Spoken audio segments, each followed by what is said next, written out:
It's the supervillains ultimately who define the superheroes.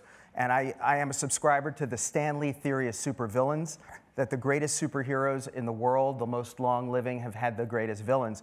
And inarguably, the Joker is the greatest supervillain ever created.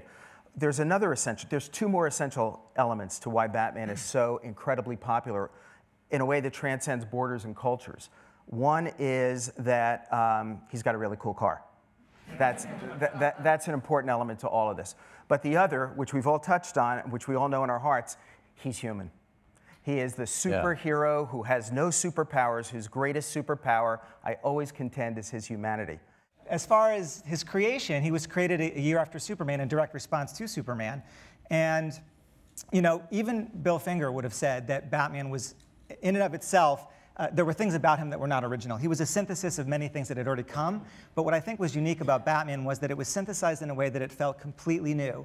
And as we've heard from everybody, I think, what I think has made him endure more than anything else was the fact that he was the first comic book character that you felt there was a real valid psychological reason for him to be doing what he was doing. It was not just a guy doing good for good's sake.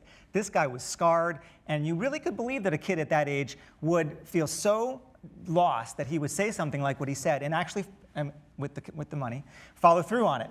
And that's what I think made him endure. That was really startlingly different in 1939, a character that had a psychological motive for doing this kind of stuff. And what I like to say is that at least I feel, we don't relate to Batman because he has no powers. We relate to him because he has no parents.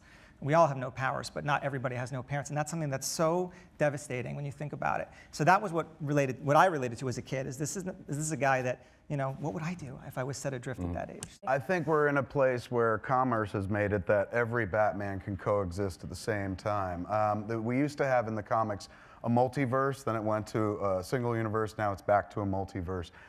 They take the multiverse approach to Batman now. He doesn't just belong to the comics, he doesn't just belong to television, he doesn't just belong to the movies. Now he's a part of video games, now he's a part of clothing. He's everywhere, and there's many different Batmans.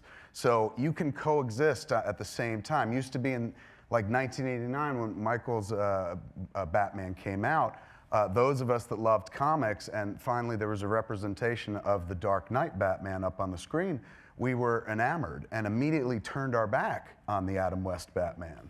You know, like just tore our clothing at it. Like, oh, why did I ever watch this? I'm ashamed. And this is Batman. And just kind of like pissing on our past just because we liked a current incarnation of it.